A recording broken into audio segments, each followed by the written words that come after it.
This model is watching what she eats. And so are her fans. Snack just for you.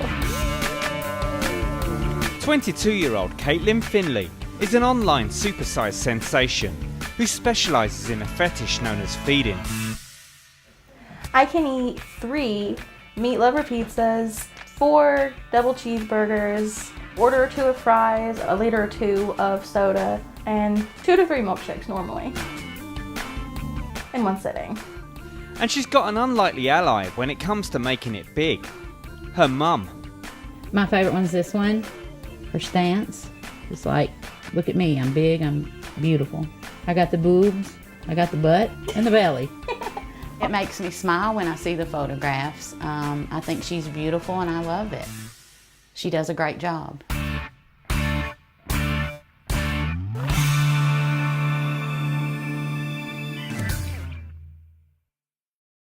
Caitlin wasn't always so comfortable in her own skin. As a child, she was bullied for being big. I would be pushed down the stairs. I had food thrown at me. They would go out of their way to write, like, fat pig on my desk before I came in.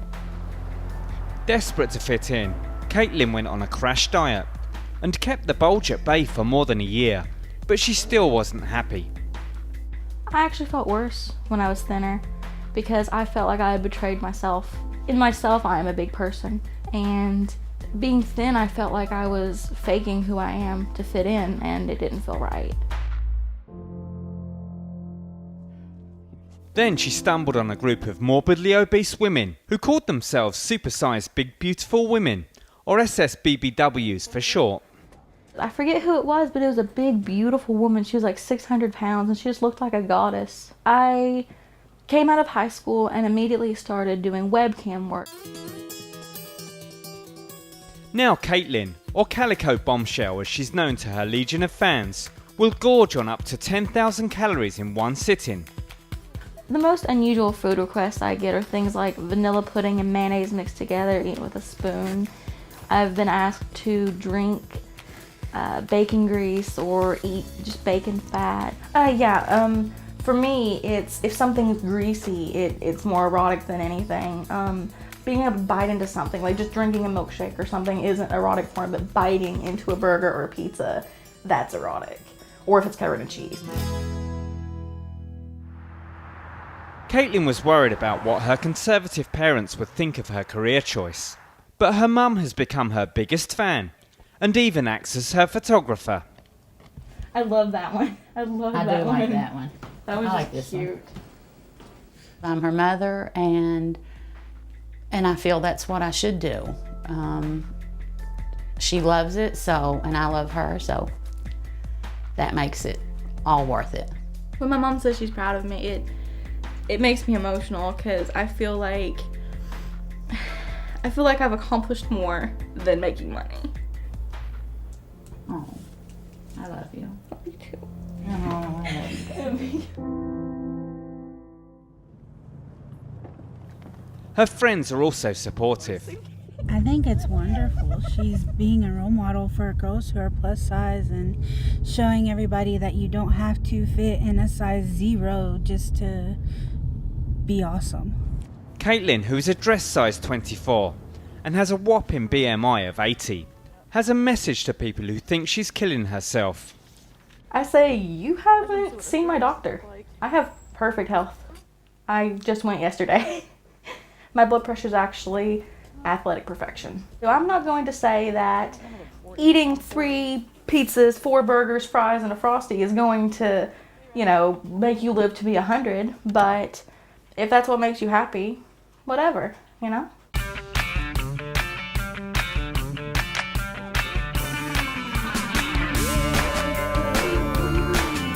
For now, Caitlin has set herself a target of hitting 500 pounds by the time she's 30, when she'll have a BMI of over 100. My long-term goal is to be as big as physically possible without being bedbound. And with Mum's help, she hopes to become one of the most successful SSBBWs in history. Having my mom support me means everything to me. It makes me feel like like I've succeeded more than if I would have made more money or if I would have gotten famous right off the bat. I'm proud of her for following her goals, for doing what she wants to do, not what other people think she should do.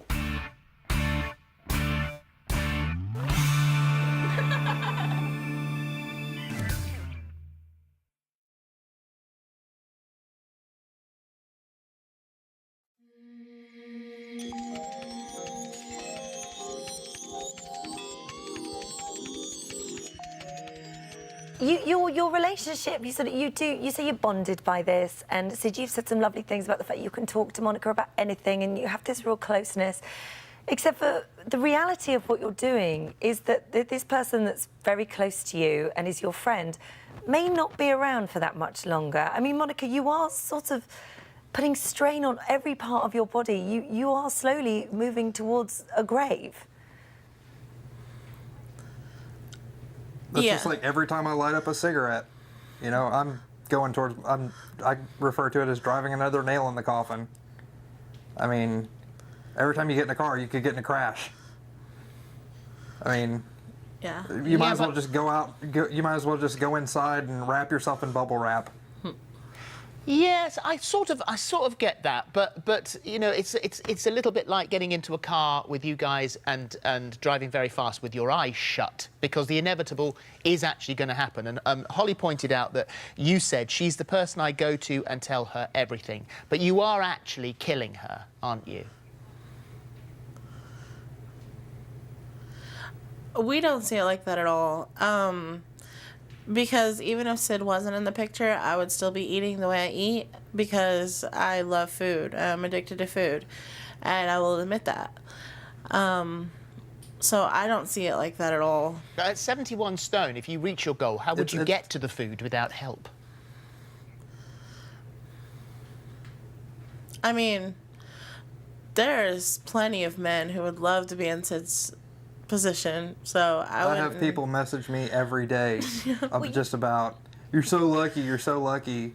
I mean, you are making so that's not really money an issue. out of this as well, aren't you? I mean, this is not just a relationship between the two of you. You have an online profile as well. You post videos on there. You earn $100 a pop for certain videos that you put up on there. So is it a money-making thing? No, it's for pleasure for me. Like, it's, you know, if for both of us, it's something we both love to do. And this is just our life. I enjoy making videos, and yeah. And you've said you have a sort of active sex life, and you are talking about children. So would you like to have a baby? Yes. We would like to have children. You know, if a doctor did tell me I had to lose weight in order to conceive, then I think I would lose weight. I wouldn't get down to, you know, super thin or anything, but just to be able to have a baby, yes. How would you possibly look after a child at that size? Baby Doll Beauty Couture, Shanti speaking. How can I help you? What makes my salon different is that this is a plus-size friendly salon.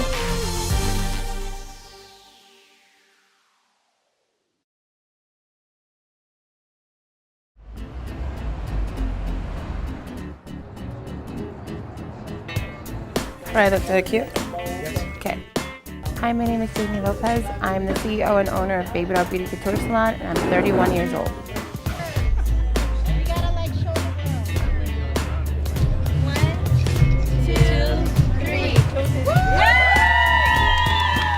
I set up this place because I was humiliated in a regular salon.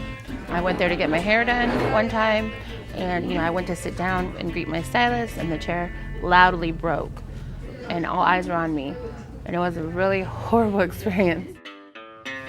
I knew I wasn't the only one that ever had to suffer something like that, so what I did was I saved all my money, and I had this dream, and I was like, I'm gonna make a salon that caters to the plus-size women because I know I'm not the only one that goes to this.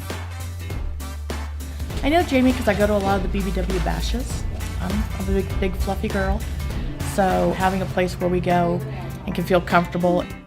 I'm really confident and I still feel out of place sometimes. I'm from Texas. I got Texas-sized assets. So when you come somewhere like this and feel comfortable and not feel out of place, you know, $50 taxi ride over here, you know, it's worth it. Everything here is custom made and reinforced, so there won't be any humiliation or anything broken.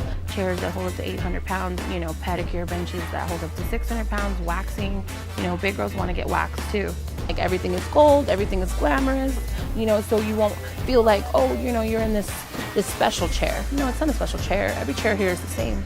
I want them to feel like they're getting the royal treatment because they might be going through something on the inside, you know, they might not feel beautiful. So when you come in my salon, I serve you with cupcakes, mimosas, whatever you need to just relax and really get into your element.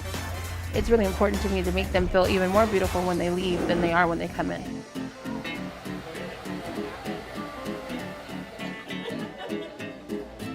I didn't go to salons until after my divorce. I had never had my hair done. I had never had a manicure or pedicure. And after my divorce, I realized that my life was passing me by, that everything I'd worked for was gone. I had to start over, and I started over on me. I think my nails are the everyday reminder. And now you're gonna have to give me a tissue. Uh-oh. I thought house and cars and, oh crap.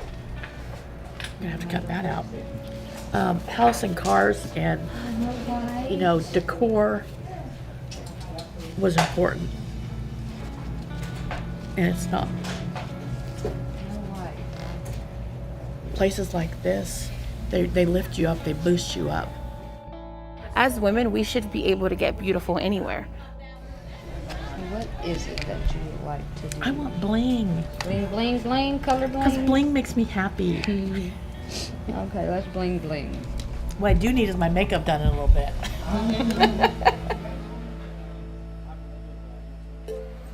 Baby Doll Beauty Couture, Shantae speaking. How can I help you? Okay.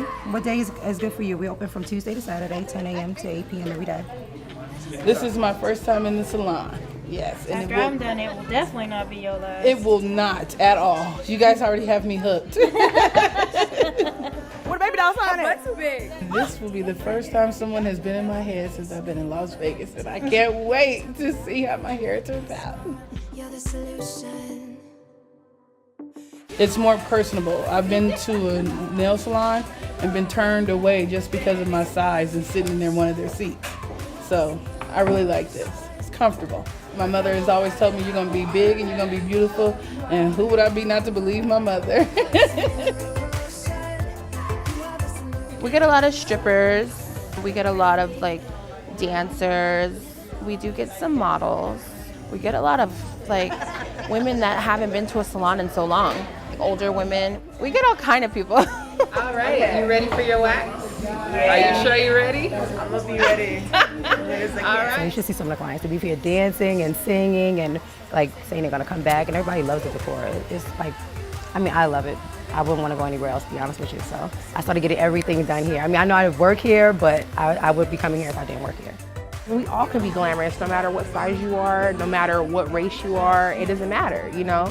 We all want to feel beautiful as women, and we all can. It's, you know, it's possible. Now that I look the part, yeah, I gotta go get the part. Yeah, I love you. I'm ready. I love you too, and I'm so glad I for you. I'm do. so happy. Thank you, my love. I have this lady literally almost cried to me because she was so excited to be here and to like have a place like this, that size and substance, and that, you know, makes them feel good. So I mean, at the end of the day, that's really what it's all about for me.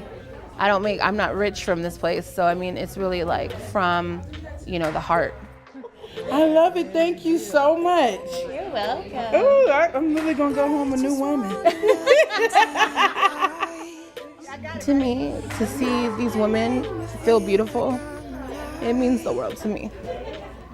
Because I was able to do that for them. So that's really what it's all about for me.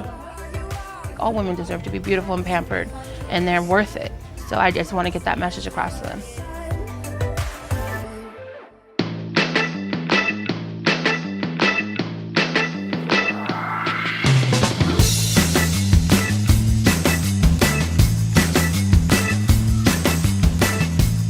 as a plus size cosplayer or whatever you want to consider me. I wear what looks good on me. I make sure I design it to fit my body. Stephanie, you wanna help me? You know what? In the beginning, most people who cosplayed were the general quirky stereotype of maybe a little shy, might be a bit of an introvert. Before, it was an open source area where anyone could be anything they wanted and there was no standard. Now with mainstream community comes those, you know, sexualized standards that we were trying to get away from.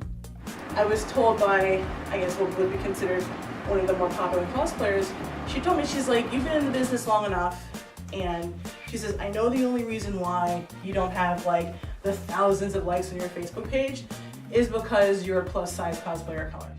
People really haven't gotten over the whole race thing. It's amazing.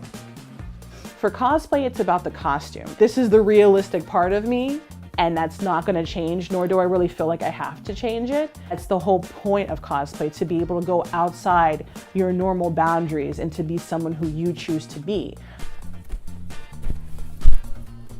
I always think about comfort. My first thing is comfort and bathroom, like her Psylocke costume. Instead of having just a zip back, I would make a snap at the bottom so it's just easy to snap off. Most of my customers are plus size customers, and I'm really happy to do that for plus size cosplayers, and especially if they're cosplayers of color too. I end up making costumes just to make girls feel better about themselves.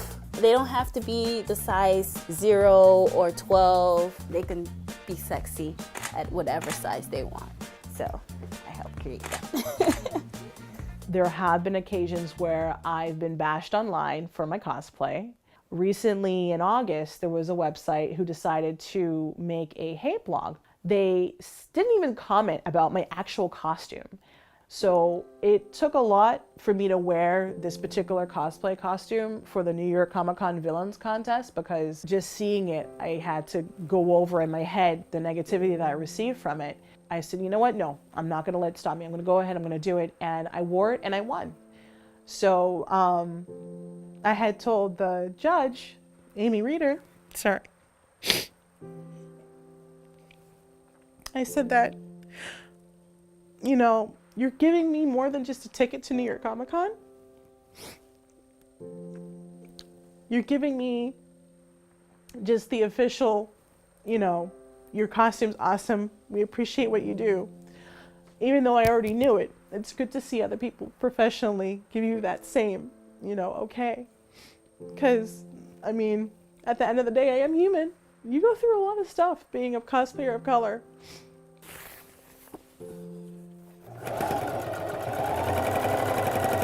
As I put together the costume, I'm thinking of a backstory for the character. There's different vampire clans, and every clan has a head of their house. So tipping back into my role-playing days, I was like, that's what I'm going to do. In the beginning, I wasn't very vocal about it as far as like for work, because I wasn't sure how people would take it.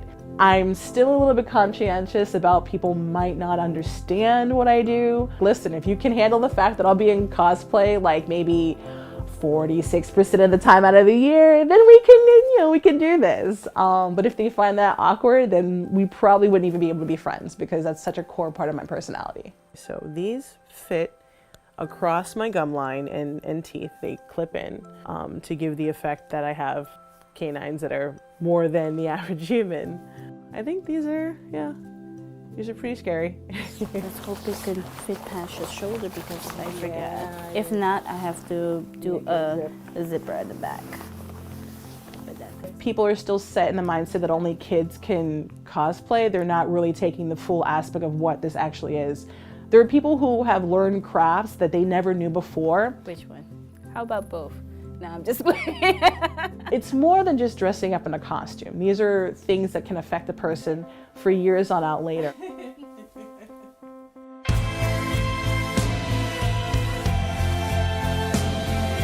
The boost of confidence that you get from being able to be in such a social setting with that kind of like a little bit of social armor, because it is your costume.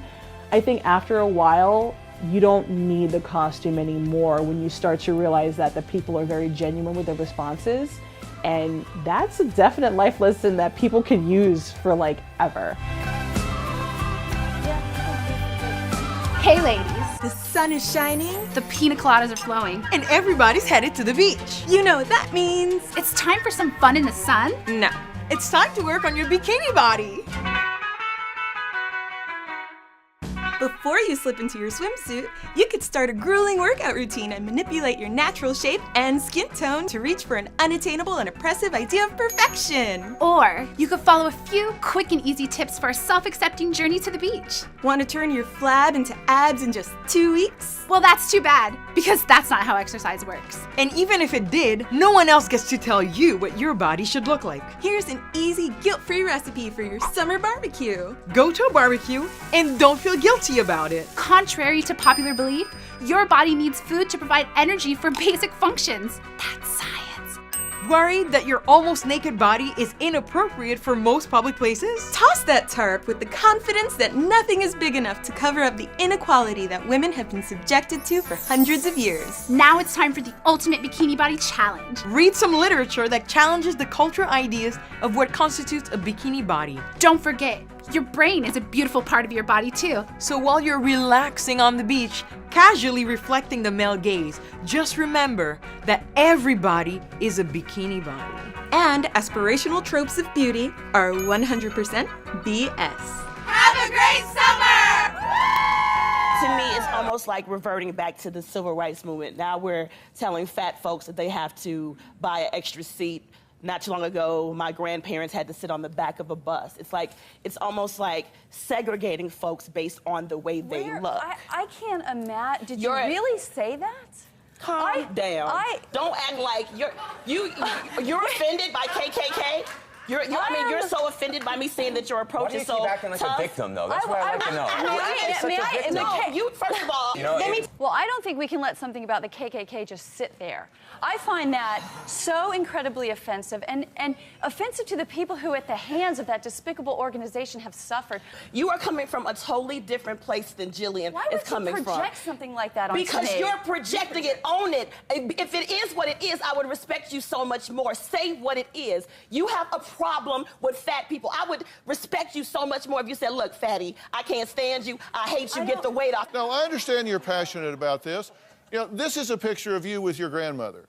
And you I obviously hate her, don't I? Just hate her. Hate my mom, hate my dad. Why could you say something like that? You know nothing about me other than the propaganda. You know nothing May about I finish me. one statement? You know nothing about me. I haven't gotten to finish one statement. If you read my blog, if you go to actionagainstobesity.com, if you go to findingthin.com, you'll find out what I really am. And then if you want to criticize me, criticize me. Don't criticize me based on what the pro-fat movement writes about me. I wouldn't read like your that website. person either. I did go if to you your say. website. But don't say If that I I say. hate a certain group of people when nothing could be further from the truth. Can somebody please tell me what the is a beach body? What's up, y'all? Summer is finally here. And of course, with every approaching summer, there's always these horrible, horrendous magazine headlines that follow women wherever they go, talking about how to achieve the perfect beach body. Last time I checked, if you had a body and it was at the beach, preferably under an umbrella and with a margarita, that's a beach body. But of course, according to our messed up society, it has to mean something more than that. Hi, I'm Nyla. And I don't think I have a beach body. Even though I was always taught in my household to love my body, the way media photoshops women's bodies has had an impact on the way that I look at my body.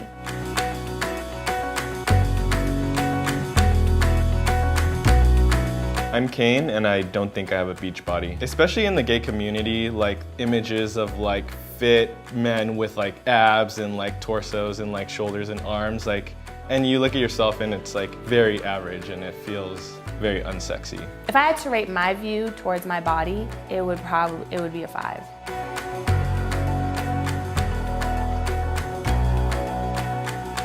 When I'm sitting down, like I can feel like a tummy, and I'm like, ugh, I have to have a flat stomach. And I'm probably never gonna have that. And I don't know how to accept that. When I was in my teens, I struggled a lot with my weight and self-worth. My sources of motivation to lose weight were always in the wrong places, and usually stemmed from a desire to look good for other people instead of looking good for my damn self. I remember having a skinny list, which was basically a list of things I told myself I couldn't do unless I lost weight. Looking back on this time in my life, it really makes me sad that I couldn't be comfortable with who I was, and that I felt mentally restricted from things due to my size. So I wanted to take a fellow lady and a fellow man, because let's be real, men also deal with their fair share of body insecurities too. And I wanted to challenge them to believe in their beach body. I decided to bring in my lovely, fabulous, fantastic photographer friend, Christophe, who helped me through my boudoir photography shoot. And I wanted to set up some type of a photo therapy session for them at the beach. I finally have a bathing suit. I'm super excited, so nervous. Our photo shoot is today, and it's also our boss's birthday, so we went out for tacos and birthday cake. Oh no. I am challenging myself to wear a two-piece that doesn't have a high-waisted bottom, because I feel like that's a part of my comfort zone, and I'm really taking this opportunity to not be in my comfort zone. Last night I also looked up guys posing on the beach. Wait, really? I did, and that's a bad idea because everyone is ripped. I was nervous at first because I was shirtless for the first time at the beach in a long time, and like the poses were like felt weird at the time. When Kane was going, he was just slaying, and that kind of boosted my confidence a little bit. And then when it was over, it was like, okay, your turn. And that's when the nerves started to hit. I'm kind of nervous. I'm fine with wearing the bikini. It's taking the pictures and looking at them afterwards and getting in my head and critiquing myself. Do you like how you're looking? Yeah, I just feel like I look mean. The whole blanket thing, that's when I started to get in my head a lot more, because it was a prop, and I started to feel like I was covering myself up and I wasn't really feeling challenged. And then eventually I got in touch with the elements, the waves came and the wind blew, and I started rolling in the sand. People were saying go Nyla, you got this, you're slaying. So that was really encouraging. Who came to slay? I came to slay, yes. I feel more connected with my body, I guess, and that's kind of nice. We did it! How you feeling? Good. Yeah? I'm excited and nervous. Are you ready to see him? Yeah. We even got the water dribbling down you all sexy and shit. You know it's real. I love the wave action. The wave is hilarious, but kind of cool. I exude confidence, the eyes, the body. I'm really insecure about my stomach, and I realized how beautiful my tummy is. In this photo, I'm confident and I look like I'm enjoying the beach. Oh yeah, you're just I don't care. Yeah. I got a beach body. Let me show y'all my beach body. Exactly. Let me show y'all. Yeah. Do you feel like you have a beach body now? According to these photos, I definitely think I have a beach body. Yeah? I would second that. I go to the beach and I'm in my body, so yeah, I have a beach body. So our six-pack abs and really toned legs, really awesome to look at the beach. Of course, I'm not gonna lie about that. But just because someone doesn't have them doesn't mean that they should be restricted from being comfortable in who they are. If you're feeling yourself, that should always be enough.